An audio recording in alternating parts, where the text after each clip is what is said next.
This is the Montana Outdoor Podcast, brought to you in part by Rocky Mountain Truck and Trailer in Missoula, home of Boss Snowplows, CM Truck Beds, and Diamond Sea Trailers. Just go to rmtte.com for more information. And by Superior Hardwoods of Montana, home of the largest selection of in-stock high-end wood products and flooring in the western United States. Let them guide you through the woods at superior-hardwoods.com. Now, get ready for more fascinating topics and the most interesting people you will ever find in Montana's great outdoors. We offer new podcasts most every Saturday. You can get a link to these podcasts by going to our website, montanooutdoor.com, or by going to our Facebook page, or just send an email to Downrigger at montanooutdoor.com and say send a link to my email. It's that simple. Now let's head out with your host, Downrigger Dale, and see what's going on in Montana's great outdoors.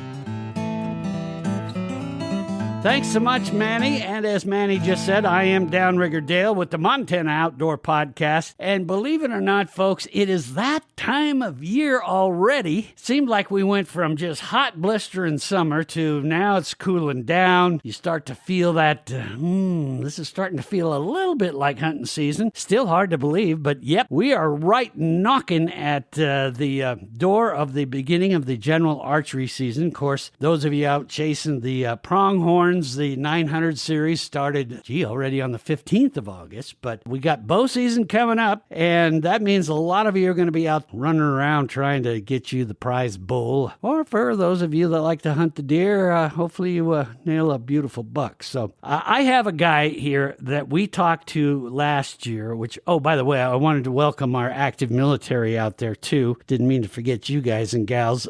It just amazes me how many of you keep joining and adding to this all over the world. It's just so great. Gotta love the internet. Gotta love all of our podcast distributors, from Apple Podcasts to Spotify to so many all around the world that allow you to be able to tune in and listen to this podcast. So I hope we're bringing a little bit of home to you. Hope you all get home soon and can get out and do some hunting with Shawn out there, and in the meantime, he's going to give you some great tips to get out there. So thanks for your service, all of you out there. And especially want to thank a lot of you that tune in every week and share the podcast. We really appreciate that as well. That really helps us keep going and gets the word out so people can learn more about this. Now, without further ado, Shawn, it has been a year since we got together. You're looking good. How you feeling? Feel great. Yeah? Feel great. Yep, I'm glad to be back. Yeah, I'm glad you're back because is it just me, or did this season sneak up on you too?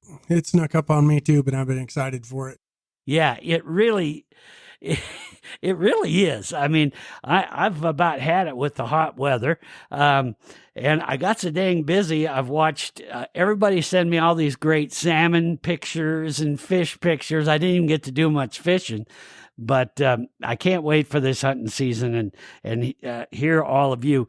And those of you that are listening, I really want to get more pictures. You know, when you bag that animal out there, be sure and email me, downrigger at montanooutdoor.com. Manny's going to give you my email address again, because we'd love to get it up on our website, montanooutdoor.com, especially if you used any of Shawn's techniques that we're going to go over today. And tell us how they worked and see if that's what got you where we're going. Now, Shawn, when we left off, you had a really interesting, and we got just a ton of people that tuned into this podcast because you had a really interesting idea of that calling elk and hunting elk is kind of like going to a singles bar. And, you know, it was, when you first told me about it, I thought, now, how does that work? It made so much sense. And then I got all these emails from people and that said, wow, that is a great analogy. And that really started lighting things up. So first, just kind of basically go over that concept, just so people, you know, have an idea of what that means of is this calling for elk like a singles bar? Yeah, well, my philosophy on this, and again, this is just my idea and it's worked.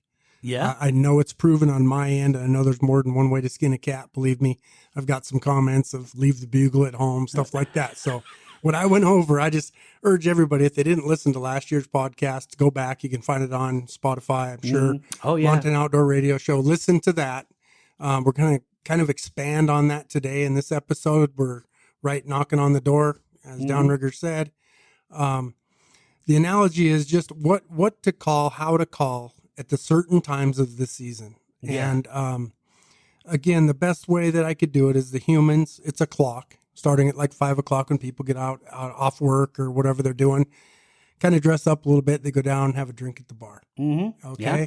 The gals come in, they're doing the same thing. And as the clock winds around, the months are changing. So we're like mid-August, like right now, the bulls are starting to get active. They're starting to, I'm seeing activity. Last Friday, I hiked in with my spotting scope and my son and saw a cow.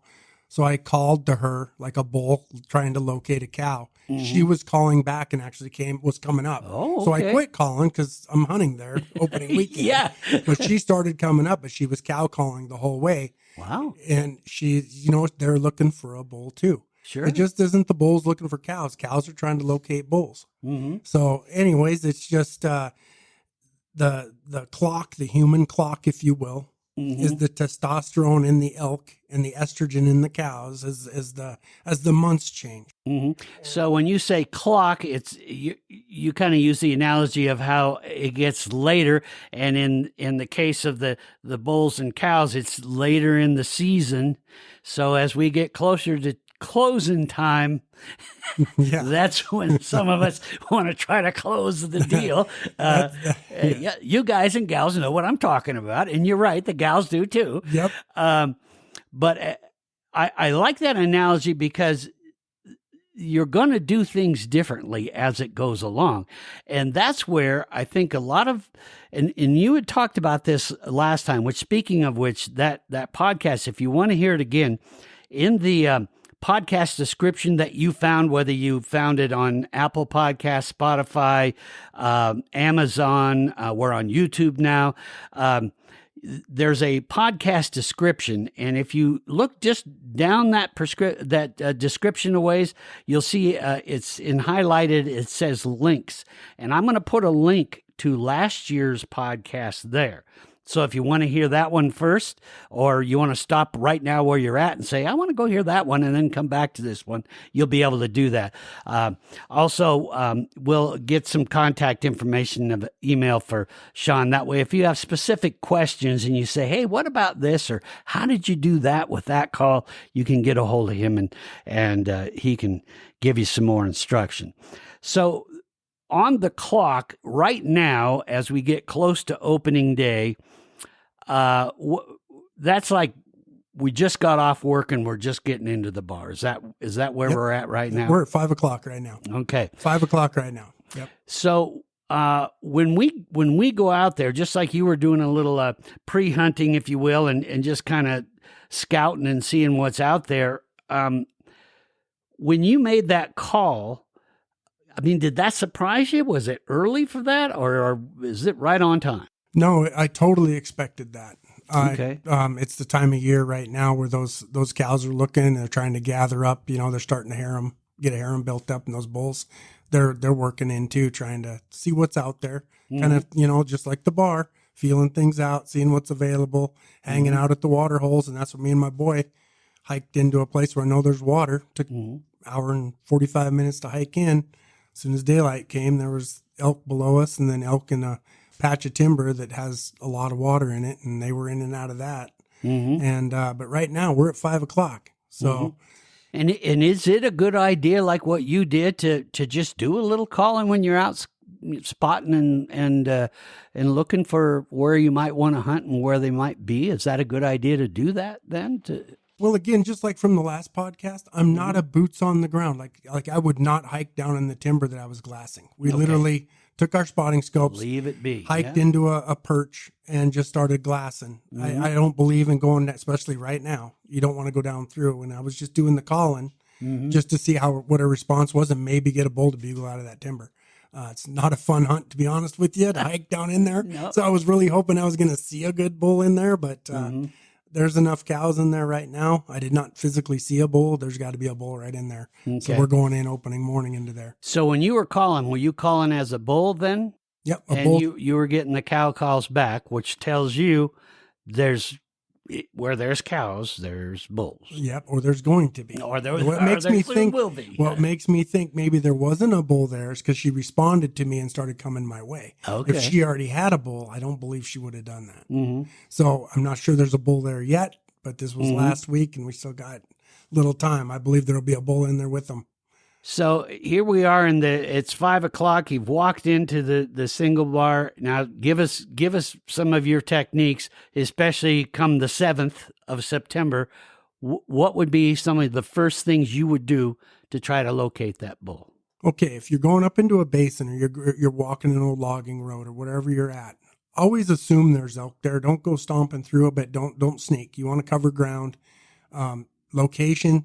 If you know there's one there, if you can locate a bull and get one to answer you, that's 80% of the game right there. You already know there's one there, and you're not going through the timber, sneaking along, hunting along, looking for something. You already know it's there. That's huge. So cover ground. Try to get a response. Even if a cow responds, you know there's elk there. There's got to be bulls in the vicinity, especially come September 7th. There's going to be something. So when you're calling as a bull. And on the 7th, do you shift gears at some point and do some of those little cow calls? Yeah. Or Well, what I would do, say I went up to a basin, just Okay. come over a saddle. There's a basin below me. First thing I would do, a soft cow call. okay, Okay. So start And the with the reason, cow call. Okay. the reason I say soft is I imagine the elk are feeding, they're bed down, they're calm, they're in their timber, they're in their zone. You don't want to go scream out a cow call right away.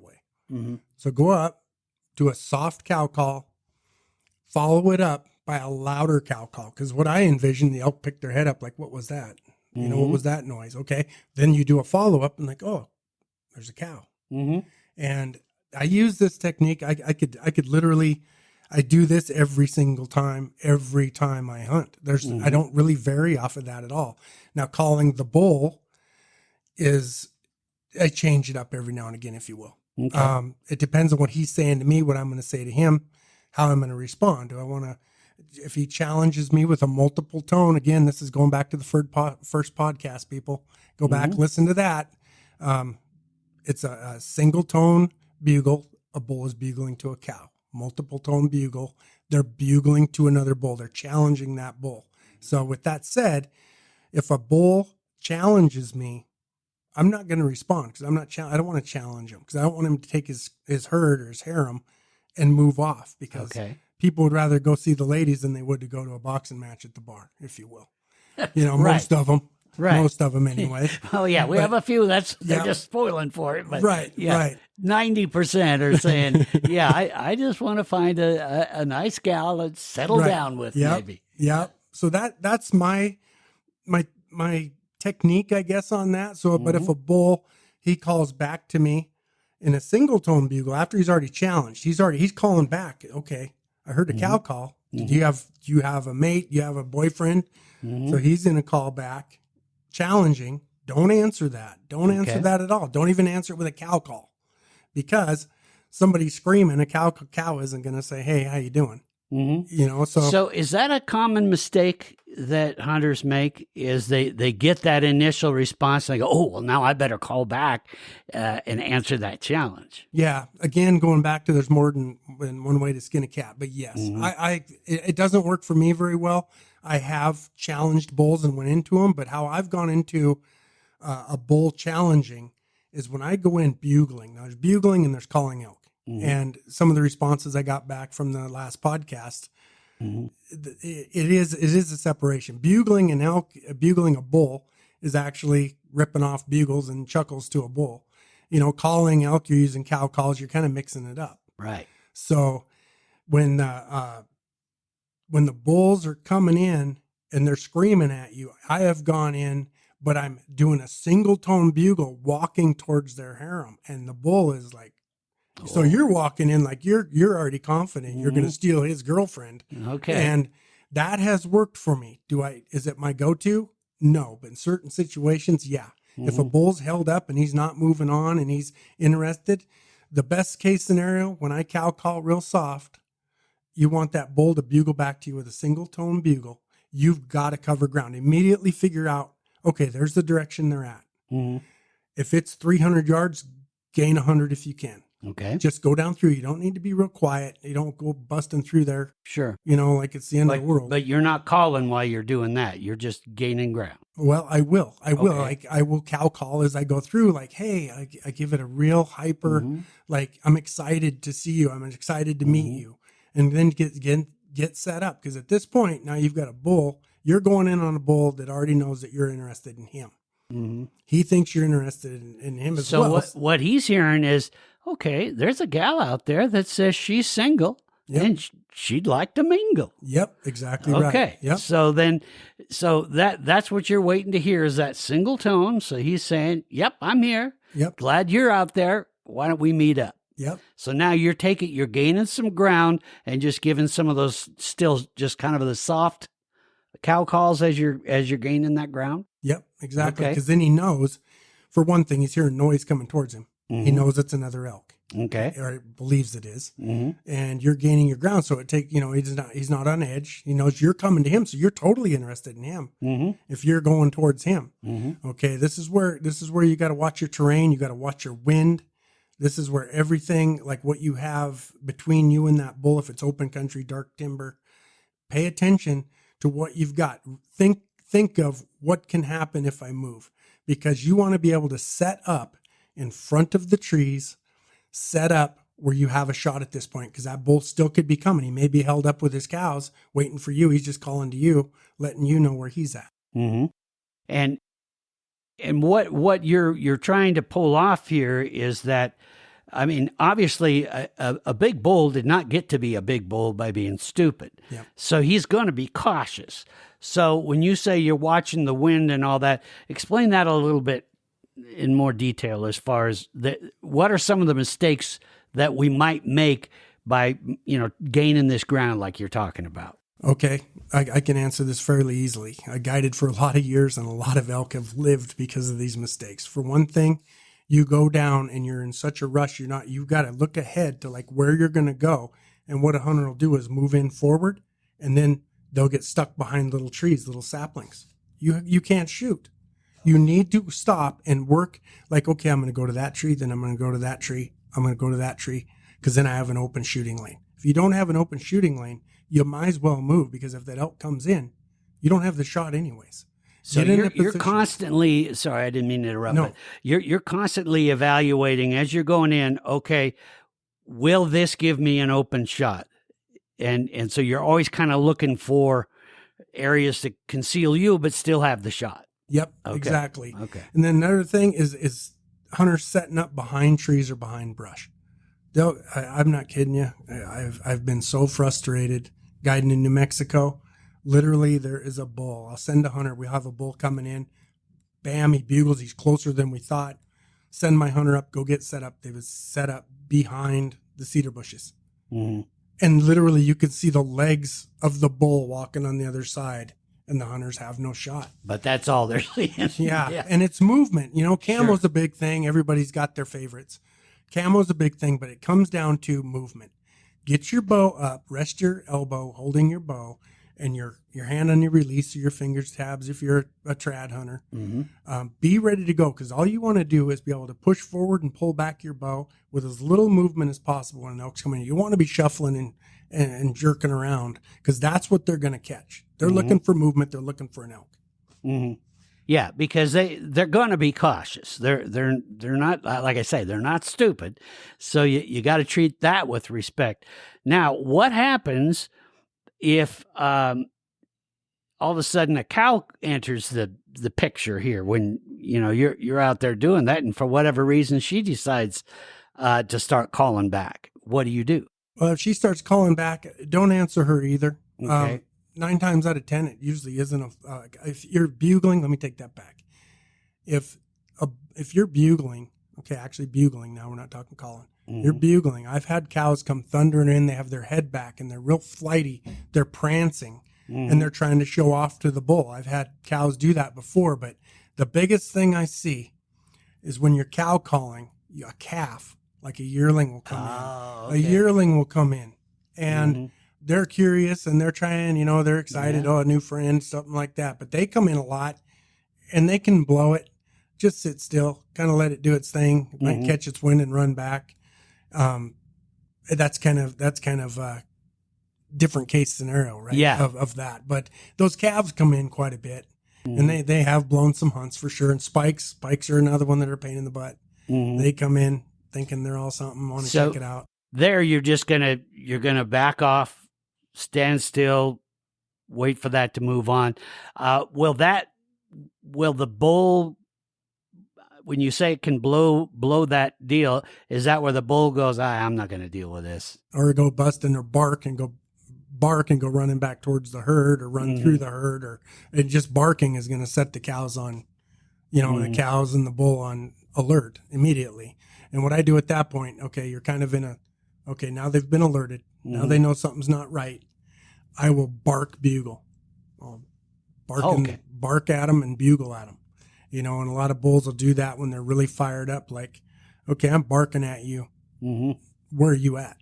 Okay. Kind of like, okay, you think you're tough, step up kind of thing. Okay. So, again, that's kind of getting into the bugling of a bull. But if that's kind of your last case scenario, because when they're on edge, they're ready to boogie. Okay. And anything can throw them off. But stick with your game plan. You're moving in on one. Watch your wind. Wind's number one. And then watch where you're setting up as you're moving in. Don't get to a spot, okay, I'm going to get behind that bush. That doesn't work. It doesn't work. You might get lucky, but you need to get in front of that bush or get on the side of it or lean. I like to stand and lean against a tree, and I kind of like that. And I wanted to bring up, this brings up a point from the last podcast we did. I talked about shooting off your knees. Okay. Well, last year, me and a buddy were hunting. And we were on one hillside of a ridge and a bull bugle over on this bench. And I told him, I know that country in there. Let's go after him. And there's 3 benches that drop down. You got your top bench, middle bench, and your lower bench. And they're only separated by about 25 to 30 yards on the width of the bench themselves. And they're grassy open. Well, I get down, the bull bugles, he's coming. And so we kind of set up kind of quick. Well, I got down on my knees, but I wanted to be to the edge of the second bench where I'm looking onto the third, but still could look up to the first, if that makes sense. And we didn't make it that far. And my buddy is standing leaning against a tree, and he goes, Shawn, right there. And I kind of look at him. I go, where? He goes, right there in front of you. Well, I was lower than him. A nice bull came right in. I mean, totally. And so I adjusted on him, went to draw back, and he saw me and bolted out of archery range. But like I told my buddy, why didn't you shoot him?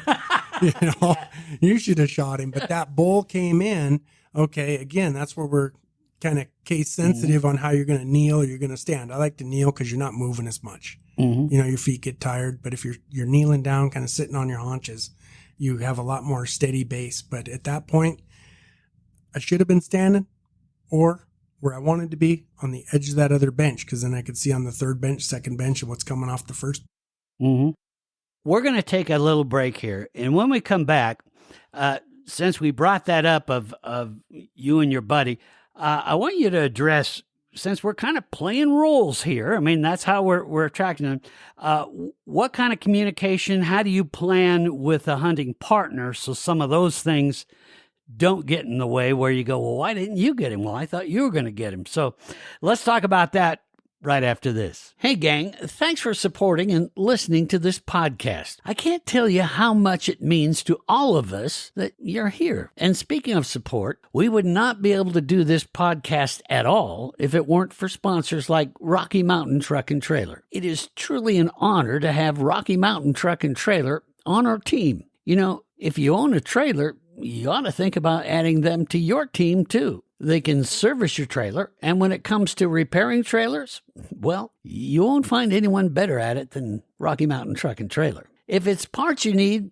to do your own service and repairs, well, they are the place for that. Another thing you may not know about Rocky Mountain Truck and Trailer is they install all kinds of accessories for the truck that pulls your trailer. Whether it's just the necessary items to help your truck get the trailer down the road perfectly, or all those gadgets and bells and whistles to dress your truck up a bit and, well, make it your unique style. And here's the best part. The folks that do all those repairs and installations are real technicians. They do things the right way and do it to such a degree of precision and reliability that you can roll down the road with confidence. Whether you need your trailer bearings packed, the whole thing rewired, or the right fifth wheel, or any kind of hitch installed, you're going to know that your trailer is ready to haul what you want worry-free. No matter if it's getting you and your four-legged coworker to the next rodeo or job, or just hauling a load to the dump, or getting the boat and RV to your favorite fishing hole, Rocky Mountain Truck and Trailer has you covered. And of course, if you need a new trailer, they can set you up with a brand new Diamond C gooseneck equipment,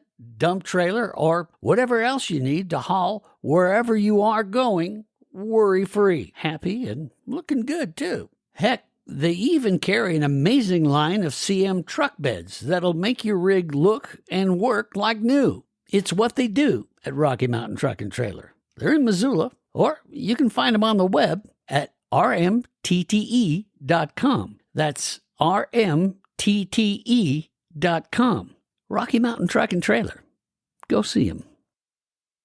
We're back here on the Montana Outdoor Podcast. Shawn Plakke is my guest, and he has given us some great information about calling and all that. Now, I got a couple questions just to kind of catch us up here. But first, tell us a bit, in case some of our listeners did not catch last year's podcast, tell us a bit about yourself and some of your history as a hunter and a guide and that. Well, I started hunting when I was a young kid. I don't know, 5, 6 years old or whatever it was with my dad. Always have loved it. My dad got me into archery hunting. Took off from there. Then I started guiding. Actually started packing first. Actually kind of made fun of the guides not being able to kill elk up where they were. So kind of got called out on it. So went out and did really well at it. So I just kind of stuck with it. But I've guided in Montana, Wyoming, New Mexico. Just absolutely love elk hunting. Always have. I had an outfitting business in Wyoming for a few years. Sold that business, moved back to Montana. Just enjoy it. I absolutely enjoy it. And I got my boy into it, and he loves it just as well. How old is your son? He's 19. 19? Okay. Yeah. Wow, you're young to have a 19-year-old. Or you just look that way.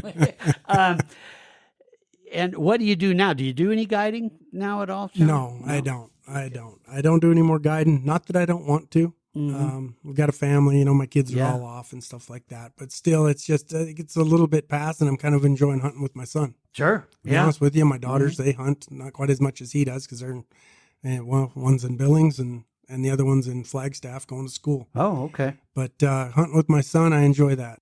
Yeah. So let's talk a bit about hunting with a partner, whether it's your son or your buddy or whatever. Do you kind of talk about that before you even go out as far as who's playing what role? Take us through that of how you agree with a partner of who's going to do what. Right. So my theory's always been whoever has the shot, take it. Okay. You have to come up with that agreement. Again, it comes back to if I had $10 for every elk that lived because somebody didn't shoot because they thought the other guy was gonna, I'd have a lot of money. Called in a bull one year for 2 hunters, and literally a 330 class bull walked by them both, and they're looking at each other. And it was rifle season. It's kind of like in baseball where, nobody's calling that I got it. Right. And yep, so exactly. It drops between them. Yeah. Okay. Whoever's got the shot has to take it. You need to have that agreement. Of course, you want to have your caller and your shooter, kind of set that up. But if you have a shot, you've got to take it because he may not have that shot. Just like my buddy, he's standing right behind me, and that bull came in. I'm knelt down. He's standing right behind me. That bull came in. He could have shot him, but I had an arrow knocked, and so did he. But he thought because I was in front, and I'm like, you should have shot that bull. Why didn't you shoot him? you know, And I think that's probably a pretty common mistake because, we're all excited to get out there. And, everybody's ready to go. And you either both of you or one of you has scouted this area out and, for the last few weeks and okay, let's get going. And you didn't make all that clear. And even though maybe you assume the other person does, are you saying it's a good idea to say, hey, before we start, here's some ground rules I recommend? Yeah. When I was guiding and outfitting, we had that first night meeting was exactly that. You go over, if you have the shot, you have to take it. We have to be successful. Don't bump somebody out of the way to do it. Yeah. But, unless it's a big bull. Then it's every man for himself. It is. But so that's a really, really good thing to remember. And it's one of those things that's just, I had this happen to me so many times back before I got too long in the tooth to be doing all this. But so many times we just space out that little conversation.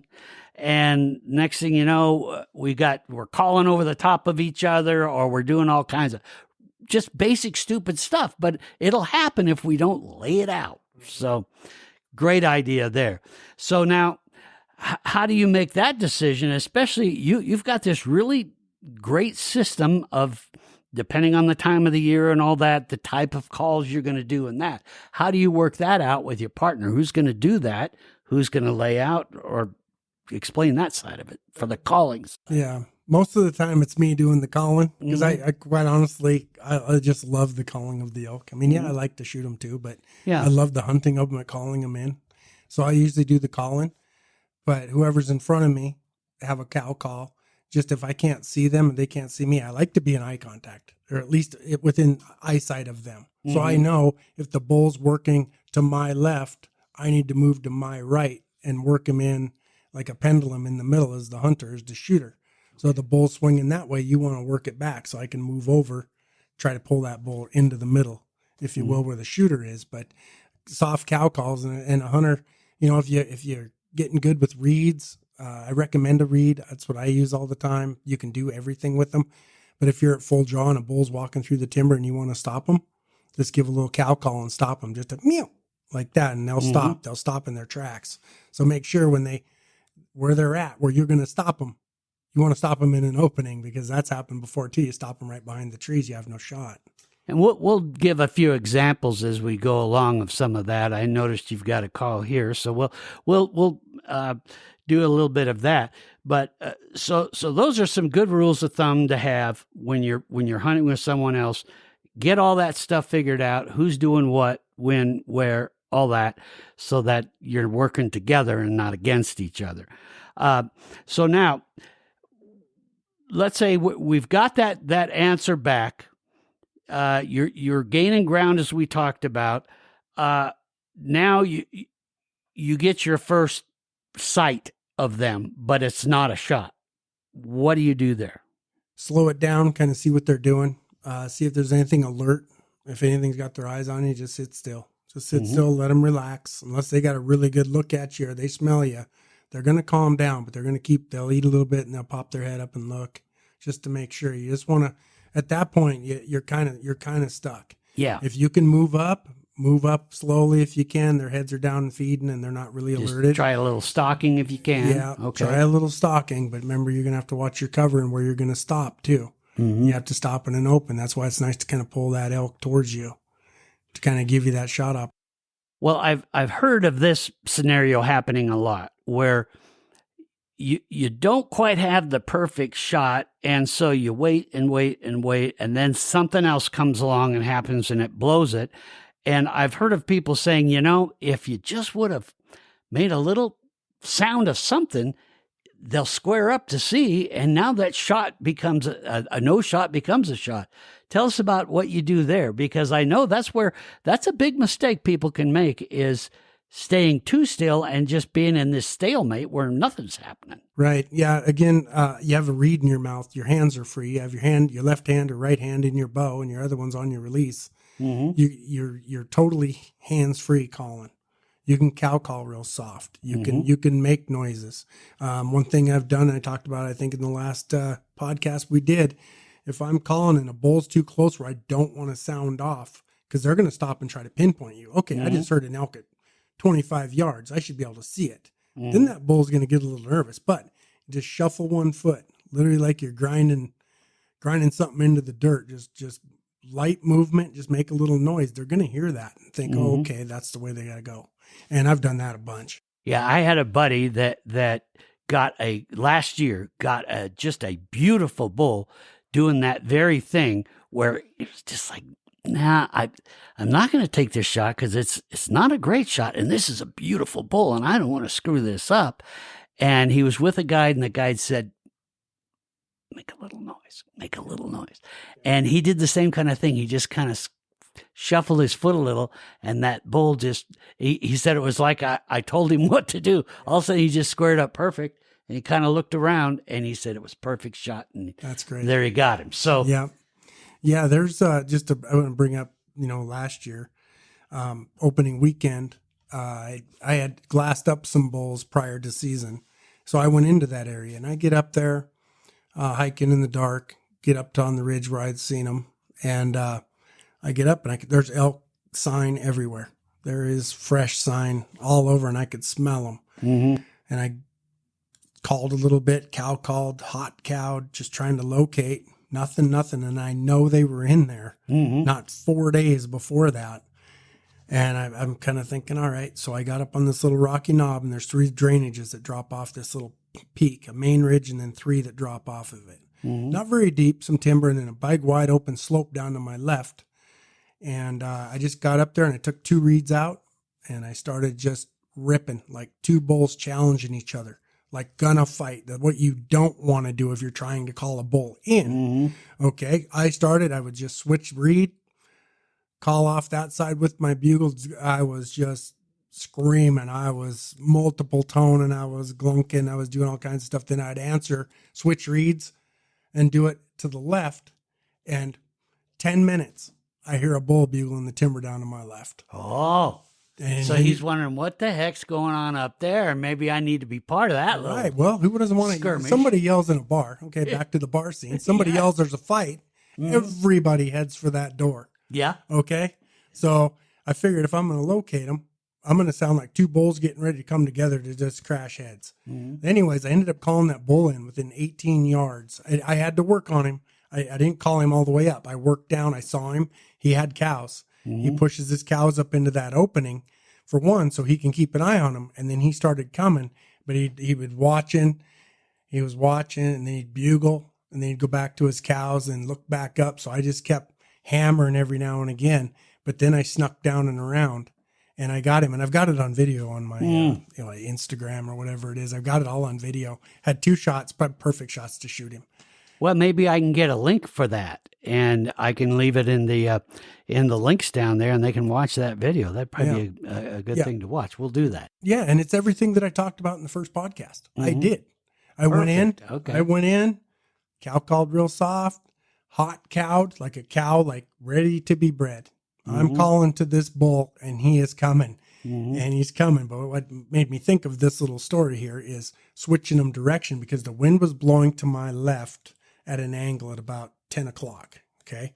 That bull came about 18 yards, and he's heading right for that wind. So I just went out to the side. I cow called real quick, kind of a snappy cow call, so it wasn't drawn out where he could look, and I'm still doing the call. And he turns, jumps over this log, and comes right down, and it's all right on video. It was a 5 point. Here he comes right to where you need him to be. Yeah, it was a 5 point. I mean, I probably should have shot him, because I shot a bull same size. It was a little bit harder pack out, but I guess that's how it goes. But I'd seen some big bulls in there, and that's just another technique. Start hammering, you and your buddy. If you both can call back and forth to each other, like 2 bulls gonna fight, challenge each other, and just wait and listen, see what answers. That's what I was doing with myself. But anyways, that works. Okay. Let's take one more quick break, and then I want to get into kind of getting a little later into the evening in in the bar scene, which would be later in the season. And I want to find out from you a few different things. One, when do you call an area just blown that, okay, we thought this was going to be good. We've done this, this, and this. It's time to change the plan. So I want to know how long you give it. And then let's get into changing up techniques because, we're getting later in the season. Because it seems like what will happen a lot of times is that opening day, a lot of guys will get that great big prize bull. And then it's like, boy, it's a long season before anything happens again. So how do we make it so it's not that way? We'll do that right after this. Hey, I want to tell you a bit about one of the great businesses that is responsible for making this podcast possible. I'm talking about my friends at Superior Hardwoods of Montana. They're a well-established Montana company with origins starting way back to 1977. They've been proudly serving the Missoula community and, well, far beyond that since then. Yeah, so no matter where you're listening, they can help you. Now, again, if you have been listening to this podcast for a while, you know that some of the things Superior Hardwoods is most known for are their extraordinary flooring lines. In fact, a majority of those are manufactured right there in their lumber yard in Missoula. And speaking of flooring, they just introduced the Timeless Pre-Finish series. Now, this is a series designed to simplify the overwhelming task of remodeling and replacing the old worn-out flooring in your home. This new series allows you to effortlessly transform any room pretty much instantly. This flooring is made in America and comes in pre-finished maple, hickory, white oak, red oak, ash, and reclaimed oak. It's just beautiful. It has a superior quality sealer and matte finish to it. Now, this totals 6 coats of durable protection on the floor. But along with all their different flooring lines and their acres of reclaimed beams and lumber, they also offer fantastic products to complete your remodel. Thousands of feet of alder molding and hundreds of square feet of stunning antique paneling. Just beautiful stuff. That's going to make your home feel special to you and your family and friends every time they come see you. It's kind of amazing when you think about it, but when you work with the folks at Superior Hardwoods of Montana, you'll be able to create a look for your home that says who you really are to all who stop by. I guess what I'm trying to say is it completes your remodel project to the point that your house just doesn't have a new look or updated look to it. No, it becomes much more than that. Not just a house you live in, but it is now uniquely your home. And it'll feel that way, not just because the project is completed. No, it will feel that way every time you and your family and friends walk through the door. That, my friends, is the difference that Superior Hardwoods of Montana makes. Stop by their showroom in Missoula, Montana today if you can, or give them a call at 406-251-2272, or just visit their website. It's a great way to get to know them at superior-hardwoods.com. That's superior-hardwoods.com, and let them guide you through the woods. Back here on the Montana Outdoor Podcast, Shawn Plakke has given us all kinds of great advice, and I hope you guys are taking notes. The beauty of a podcast, remember, is you can listen to this as many times as you want. So take a few notes, start it over, wind it back a ways. Not a problem. It's here, and it's up forever. So feel free to come back to it and get all this going. And also, if you got questions, there's contact information down in that podcast description, and Shawn will get back to you best he can. We're getting in hunting season, so just remember he's going to be out there too. So let's first talk a bit about we make a plan of, you've done all this scouting, you say this is going to be the area we're going to concentrate on, but it's just not panning out. How long do you go to try to make this plan work before you say, got to go to plan B? Well, it again depends on the weather. Mm-hmm. What I'm seeing in there, what I've already been into. If I know the country well enough and where the herds are roaming, are they going over one ridge to another basin, Mm-hmm. If I check all, say there's 3 basins and I'm not getting any response or anything like that, I'm probably going to pack up and move out. because if you can't find them in one, generally they're in another. They kind of roam. As long as they have food, water, and shelter, again, just like the first podcast, there's an opportunity for elk to be there. And the North Slopes, as hot as it is right now, elk are low. They're where the water is, just like people. It's hot out. They're heading to water. Sure. And that's where me and my boy, like I said, we hiked in. I knew there was water in there, and there was elk. I mean, it was I figured there was going to be, but there was. And with this hotter weather, and I believe opening week is going to be warm too, I'd concentrate on water, wallows, stuff like that. Anywhere it's cool, that's where you're going to find those bulls right now. But as far as giving up on a spot, if I'm not getting responses, or already bumped them enough, I've already messed with them enough where I've called them in, bumped them, called them in later that day or the next day again, and they're getting bumped. Probably going to try to find some different elk to hunt. Yeah. And I assume it's important to have a plan B in your pocket, just so you're not then just wandering. You want to say, okay, if this area didn't pan out like I thought it would, I'm going to this area. Yeah. Yeah. It's always good. And that's one other thing with putting in a backcountry camp. You got to really make sure you've been in there with your spotting scope. Make sure there's elk in there for you. Spend, say you only get so much vacation a year. Yeah. You're going to take 5, 6, 7, 8 days to go in and hunt. Make sure you've seen what's in there and there's elk in there. Kind of a general rule of thumb, if they're in there 1 year, they have kind of rutting grounds like whitetails, kind of rut in the same places every year. Those elk generally are going to be in that same area every year, year after year. It's just that time frame. So if you can see them, that's always a bonus before you put in a backcountry camp, because you put in a backcountry camp and the elk are not in there, whether wolves came through or something. You're spending a day packing out and then a day trying to find where you're going to go. Right. If you don't have a plan B. Yeah, and then you've wasted a lot of time that you can't get back.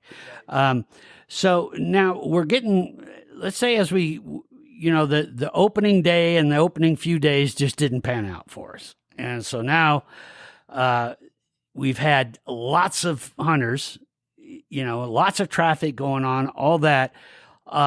What do you do if that initial plan didn't work out, you missed the shot or whatever happened, and we're now getting a little later this season? What kind of techniques, what do you change up? What do you do differently? Well, we go back to the clock for humans and testosterone and the estrogen for cows on their clock, which is, again, the months, August through October, mid-October. So by the time the end of the month's coming along, okay, everybody's had enough to drink by about 10 o'clock. They're not making great decisions. They're not, you've loosened up, and everybody that has had some drinks knows that you don't make the best decisions the more you drink. Well, the same with the cows and the bulls. Those bulls are not they're getting tired from rutting in that point. That's their alcohol, is their testosterone, lack of sleep. Maybe getting a little desperate that I gotta, all my buddies are rounding up the gals and I keep missing. So what happens then? Now we've got some elk doing all kinds of things that typically don't do. What do you change as far as technique goes to try to put the odds into your favor for when you got a bunch of, well, it's lack of a better analogy, a bunch of drunks out there? Yeah. I get more aggressive. I go in, I'm louder on my cow call. I'm louder. I'm more desperate, or have more of a desperation in my cow call going to a bull, because they're wound up. They're groggy. They're not sleeping. They're defending their harems all night, running other bulls off, stuff like that. But I get more aggressive as the season goes. Okay. I'm going up to camp for 9 days, I believe, on the 19th this year. And I think it's going to be perfect. The moon's going to be right. I looked at that. Look at the moon, because when the moon's out and you got big bright skies, they're out most of the night rutting and breeding and stuff like that. And you don't see as much action in the midday, morning and evening. You catch them going back in the morning and coming out in the evening. But I like to have less moon. Not saying don't hunt on a full moon, but you have more action throughout the day when it's darker out. Okay, because they haven't worn themselves out all night long because they had a lot of light. They're doing it during the day, even though they can see in the dark, per se. They still need some light to gather their eyes together to see. Do you want to give us a little example of what some of those aggressive calls would be? Well, I don't know in the studio if it's going to sound great in this little studio. We'll try it. Yeah, let's see. So say you walk up to a basin. Okay, first thing I'm going to do, I'm going to go a cow call. Just about like that. Okay. I'm going to wait because, again, you're thinking, oh, the elk picked their head up. Like, what was that? Mm-hmm.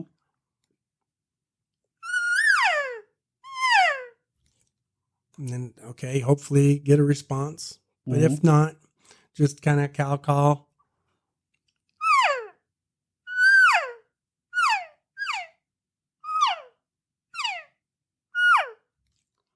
Kind of making it sound like a little herd of elk. There's cows, there's calves, and they're just communicating. It's mall walk. They're walking in the mall, just talking. Mall walk, I like it. Yeah. Okay. They're just walking in the hallways, talking. Okay, that's what elk do when they go down through the trees. In the single bar, they're in the powder room, kind of. Yep. They're over at the table by themselves, so they're just kind of cow calling and stuff like that. But so there's. And again, not sure how this will sound, but so far it sounds pretty good in my headphones. Okay. We'll find out. What kind of call we got there, just to give I've got our listeners triple diaphragm reed. This one here's a Carlton, and I do not have any favorites. I've got multiple. I've got multiple reeds of all different type because, for one thing, if you're aggressive on a bull, you probably stretch this one out, so it's not going to be good for later that evening or next day. So I switch it up, and again, bugling to myself, bugling like two bulls going to challenge. I'll switch reeds because for instance, I'll switch to this reed and cow call. Totally different. And even though that's not super loud, that's going to carry pretty far. Right. Yep. And they don't, they're not shooting guns, chainsaws, hammers and stuff like that. Right. Their hearing is pristine. But just the difference in this this diaphragm call to this one, just listen to the difference.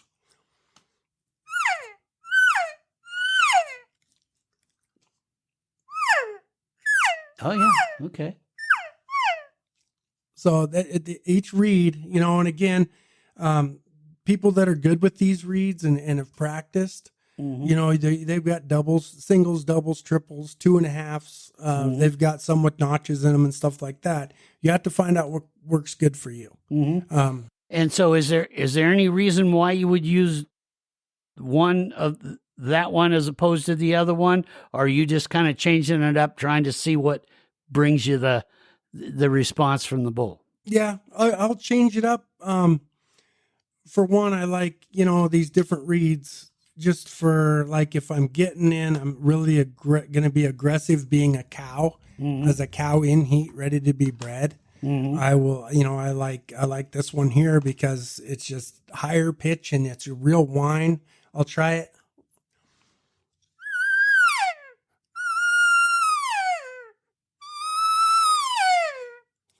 That is the sound of a cow, like desperately wanting to meet a bull. And when you get them going and you got a bull answering to that with a single tone bugle and he's answering, be ready because you're going to see him. I mean, hopefully you're going to get the shot, but that bull's coming. That bull knows that sound. And he says, knows that sound. Okay, that gal would love to meet me, yes, and she's calling for anybody, so I better get there first. Yeah. So while we're on this subject, and I just did that call,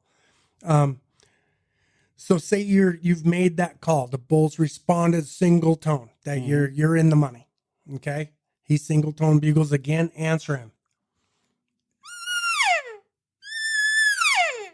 Okay, he bugles again, single tone bugle. Answer that bull again with that cow.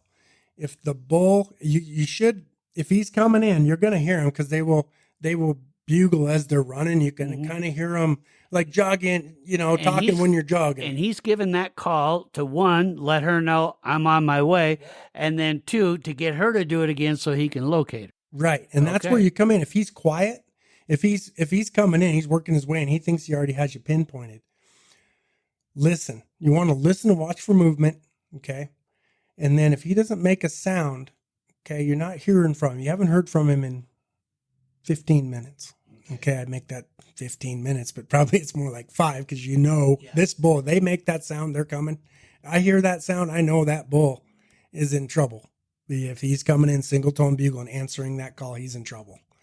Okay, if I don't hear him, here's what I'll do. And again, the last podcast we talked about hey, and all it is like you're walking by a gal in the bar you've been eyeing all night from 5 o'clock on. Now it's getting 10 o'clock. You go over, you kicked up a conversation with her. Well, later on, then you kind of walk by her and she's like, hey, you're not interested in me?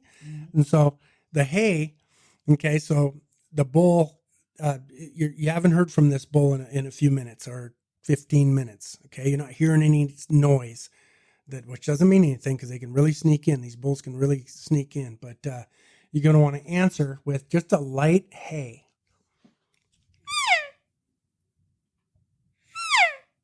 It's like, hey, where are you? Hey, where are you? Yeah, I thought we were going to dance. Right. Yeah. Okay. And it'll fire them bulls up like he's thinking, oh no, I'm kind of losing my slot here. And hopefully, and a lot of times it happens. That's why I say hopefully, because not every time they'll bugle.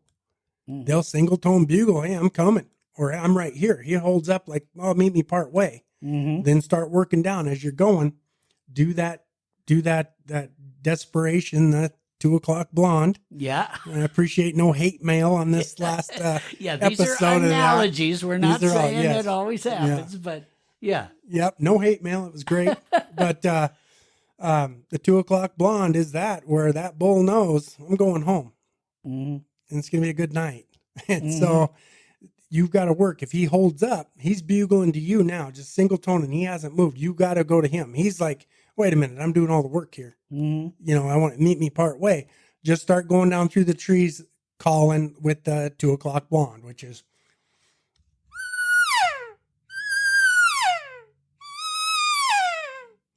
And I put that little quiver in it. It's a desperation. I've seen a cow do this. And it was, I don't want to say embarrassing, but I had 2 hunters set up in front of me. Elk in front, blah, blah, blah. This cow comes out, starts making that call by herself in the opening. And I had a bull run right by us, going to her. Wow.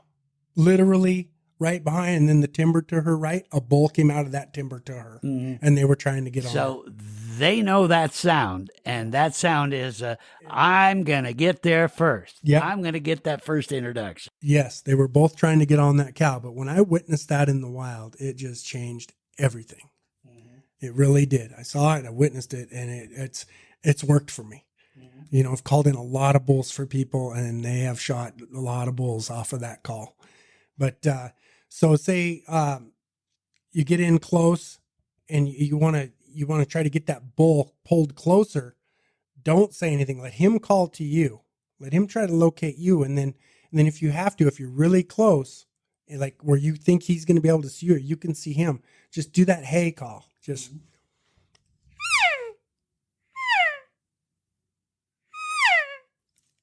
like that. Just give him a little bit of noise. And again, shuffling your feet a little bit because he's looking for something at this point. He's thinking, okay, I'm hearing it. I'm not seeing it. Okay. So that's what you're going to try to mix them up a little bit. You don't want to call too loud because then they're like, okay, you're right here. You're screaming loud enough. I can hear it.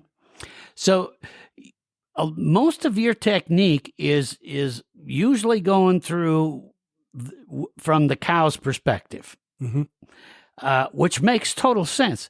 So let's talk about some common mistakes that hunters make. And I would venture to say a lot of mistakes get made on day one. We're all excited. We're a little rusty. So talk about some of the mistakes we should watch out for and try to avoid.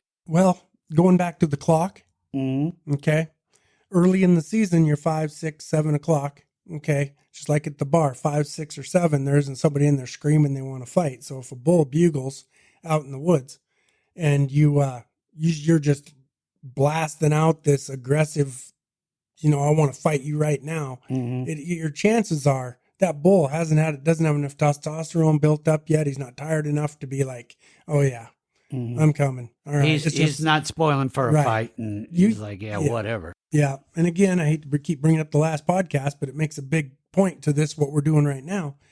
But at 5 o'clock, some guys are going to come in there yelling to fight everybody. And if they do, everybody's kind of looking at them like, who's this guy? Yeah. Okay.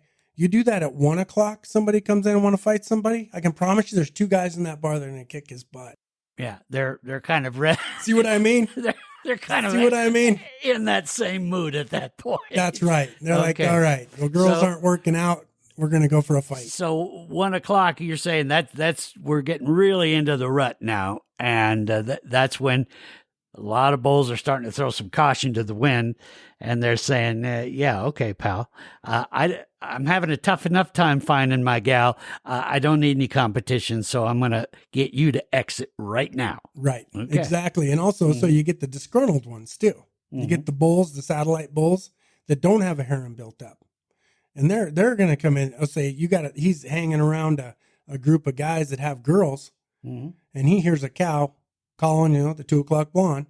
Over here, he's going to turn and be like, oh, she's not with anybody. So he's going to go over there. I'm going to steal that one. Right. Yep. She's going to be the first in my harem. Here we go. Call those satellite bulls in, Yeah, it can be a big one too, but chances are the bigger ones have their harems built up and they're defending them. But, you can get a lot of action that way. So give us some bugles as far as when you want to do that. When it's that 1 o'clock in the morning stuff, you're into the rut, you're trying to find something. And so now you're calling for a fight instead of for a cow. What does that sound like? All right. We're going to try it again. We're in the little studio. Right. So if you're calling, you want to fight. Now let me back up just a touch. Let me give a bugle okay. of a bull calling to a cow, which is hopefully what you're going to hear. Again, okay. I'm not huge on bugling bulls. I'm big on calling elk. Okay, cows and working that end. So this is what you're listening for. Yeah, this is what you want.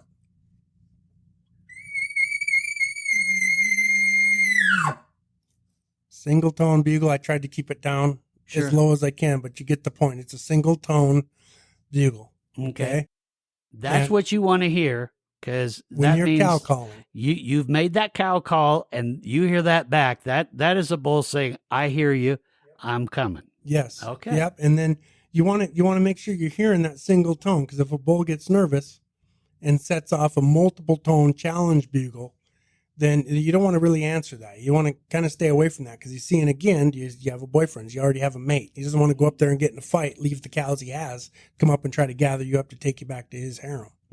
So for our listeners, tell us what you're using there that you just made that single tone call. Okay, I've got a Carlton call and I have a bugling bull game call tube. Okay, just started using this last year. I actually had one that I made out of a shop vac hose. I used it for years. My brother-in-law has one too. My wife made us camo covers for them. They worked great.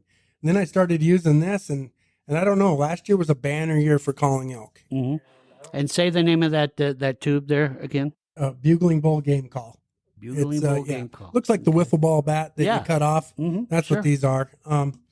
Again, last year was an epic year of calling in bulls. And I don't know if I can give this all the credit, but there was something different last year. And this is what I changed. Again, this year may not be so hot. I hope it is, but may not be so hot. But I'll carry both. Sure. And switch them off, just like calling 2 bulls calling to each other. But I really like this one. I like the hard plastic.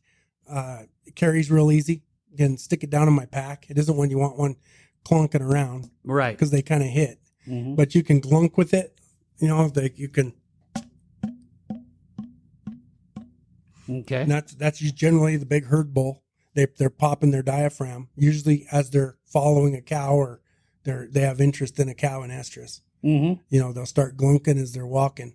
And you don't want to do that one because you don't want the bigger bull thinking, oh, there's a bigger bull. Yeah. So I kind of steer away from that one, but you can glunk with it. Okay. I like it.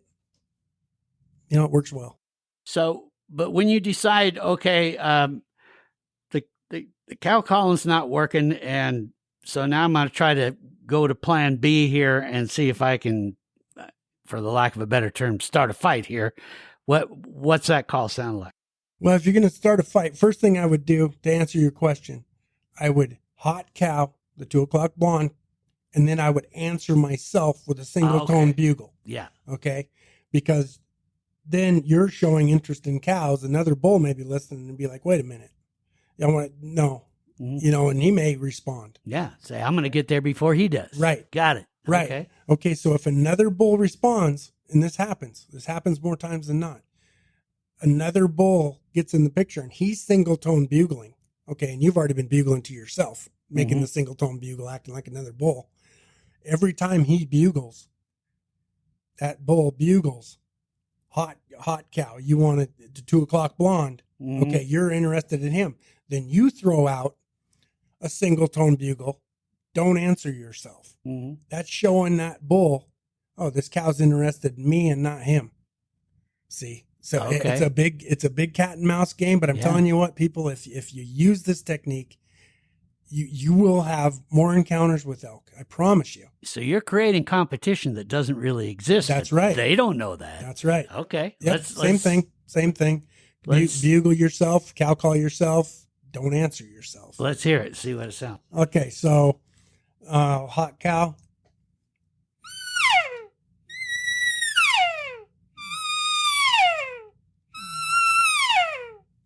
Okay. And then I'm going to bugle to myself or bugle back.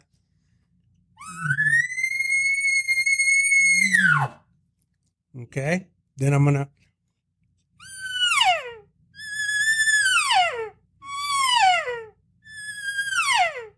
back to myself. And then hopefully, it may take 10, 15, 20 minutes or whatever it is. Another bull is going to bugle, single tone bugle.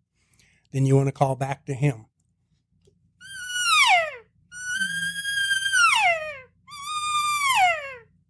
Yeah, I have that desperation. It's like the kid at Walmart that wants a toy. So that bull, he's kind of chimed in on this love calling here. He's chimed in. Now you've answered back to that, and he's going, oh, okay, I'm closer. She liked the sound of me or whatever. Who knows what goes in their head? But that's going to get him some motivation to start hot-footing it your way. Right, yep, and you want to work towards him. If you go towards him, close the distance, and you're calling back to him, he's like, okay, she's interested in me, not you, buddy. You're out. That guy's out of the picture now. You're out of the picture, pal. Yeah. So that's generally a great way to do it and get those bulls fired up. Again, you got the two bulls fighting each other. You're doing yourself. And you got the cow, the bull responding to the 2 o'clock blonde or the hot cow. So you got those two ways to try to locate something if you don't see any or you're trying to work a basin. That's an excellent technique, though. When you think about it, that's just an excellent technique because that you've tried these other ways. That is definitely going to tell you if there's some action going on out there. Because as you said, we're getting into that later in the night, and in reality, it's later in the season where these bulls are saying, "I got to get something going here. I'm not going to have any offspring. I'm not going to build a harem. I got to get something happening." Yeah.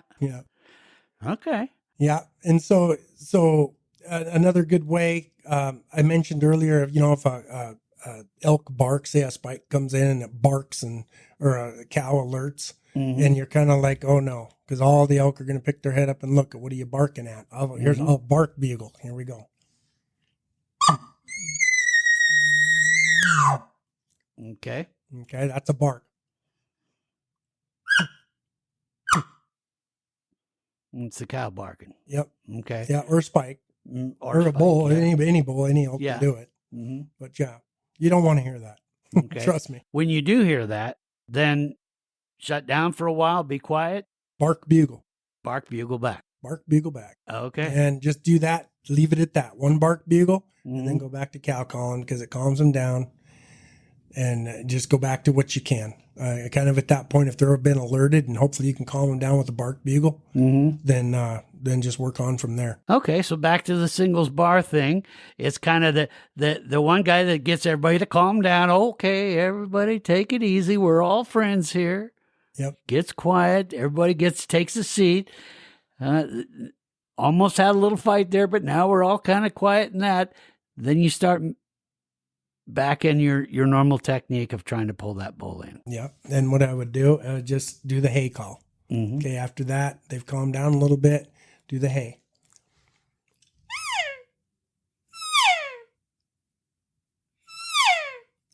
It isn't desperation. It's just, where are you? Hey, hey. Yeah, I'm right here. Hey. we had a connection there, Yep. and then these yahoos all got going, and so that gets it back going. Yep. Okay. Yep. Yeah. So really, what you've set up here, again, goes like with what we talked about last year, is just try to put yourself in some of these common sense situations, because not that elk are exactly like people, but the idea of what they want to get done is real similar to what we did when we were young. It's very similar. Yeah. And that's where common sense. Yeah. And that's where, trying to show you what the sound of what they're making and what they mean with their sounds will help you if you hear an elk bugle or you hear a cow call in the woods, is you'll be able to kind of relate back. Okay, how am I going to answer that? Mm-hmm. Instead of just, a bull bugled when he's calling for a cow, all of a sudden you're ripping off like you want to take his head off. Mm-hmm. Like answer back with the cow call. He's looking for a cow. So one, some common sense, try to think the way they do. And then two, what I'm hearing from you is less is more a lot of times. A common mistake I would assume then is guys that kind of fancy them, or gals that kind of fancy themselves as a great caller, and they're just out there yelling and not listening. Right. Yep. You got to listen to the response. You want to go through, like I said, be aggressive, cover country.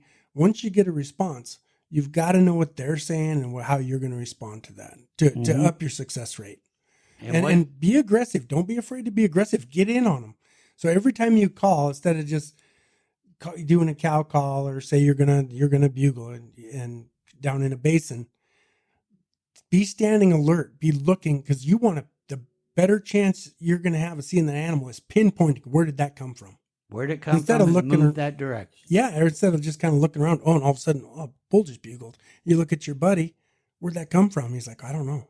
I think that way, and you're pointing that way. He's pointing that way. It's happened a bunch. Sure, but yeah, if you can figure out where they're at, then you kind of can see what kind of terrain you have, and obviously check the wind at that point. Okay, he's over there. Which way is the wind blowing? Am I going to come in below him, or am I going to come in above him? I prefer getting on the same elevation as them. That seems to work, because the wind's good for either one of you. Sure. Okay. And that's my favorite. Everybody's different. So again, use some common sense. Think in these terms that you would. And what I think back is back when I was a young guy, and yeah, we all tried to find that once in a lifetime gal in the singles bar. Usually doesn't pan out for us humans, but for elk, that's the way they do it. Yep. So you got to think in those terms. Yep. Makes a lot of sense. As far as other mistakes that a hunter would make, and I've taken a lot of your time, so I won't keep you too much longer, but as far as some of the other common mistakes, what are some of the others besides the calling? I assume, of course, obviously making way too much noise as we're going in. Any other things you can think of, Shawn, that we need to kind of watch out for ourselves, that we don't get into some bad habits? Not playing the wind. You really got to play that wind. And you get, I know you get excited and you get a bull going, and you want to go down. You want to charge down. You want to be aggressive on them. But you got to play that wind. Get some smoke in a bottle or whatever you use. Check that wind and check it periodically, because as you get down in canyons, the thermals can totally change up and throw you a loophole. But have a plan A, plan B, and possibly a plan C. And if the wind does this, okay, I'm going to do that. And if you have to, if the wind isn't good and he's still over there, leave him alone. You blow him out with the wind, he's moving, he's gone. Chances of getting on him again are slim. Just be patient, let the bull go, hunt him another morning, or maybe later that day, hit him another time. But once you blow them out, they're moving. So don't force the issue. If you can't get the advantage of the wind, right, let it be. Right, exactly right. Keep them in the area. Yep. Yeah. Yep. Makes exactly total sense. All right.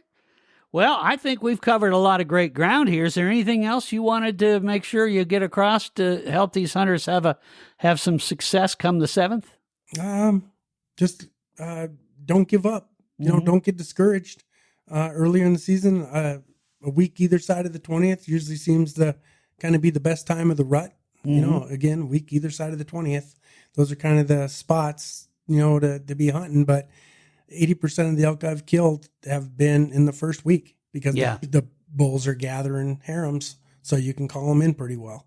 So just don't give up. Start from the beginning. Think of go back, listen to the first podcast, listen to the bar scene compared to the estrogen and the elk part of that clock, and see how you're going to hunt the first time. But just keep after them. Yeah, they're a great animal to hunt. They're fun to hunt.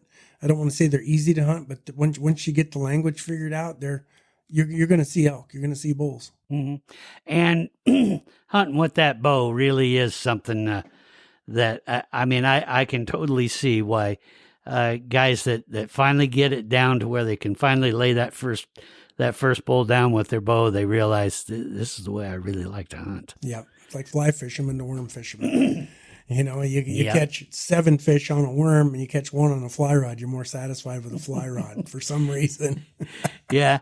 Well, or that species you've always been looking for or whatever it is. But yeah. All right. Well, Shawn, thank you so much. Again, for those of you listening to the podcast, go to the podcast description.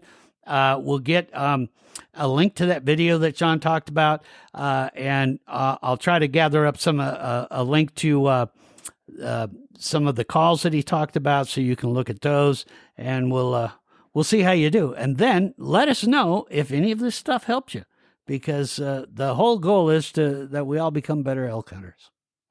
Shawn, thank you so much for being part of this. Thanks for having me back. I really appreciate it. It's been fun. You bet. There you go, folks. Again, be sure and jump in there with any questions, comments, things you want to do. Let us know what else we can bring you to help make this successful. So get your questions ready. Until then, be safe out there, have fun, be good to each other, and we'll see you next time here on the Montana Outdoor Podcast. Thanks for listening to the Montana Outdoor Podcast. It has been brought to you in part by Superior Hardwoods of Montana, home of the largest selection of in-stock high-end wood products and flooring in the western United States. Let them guide you through the woods at superior-hardwoods.com. And by Rocky Mountain Truck and Trailer in Missoula, home of Boss Snowplows, CM Truck Beds, and Diamond Sea Trailers. Just go to rmtte.com for more information. So what did you think of today's podcast? Send your questions and comments to Downrigger at montanooutdoor.com. We should be dropping a new podcast this next Saturday. Until then, we will see you soon out in Montana's great outdoors.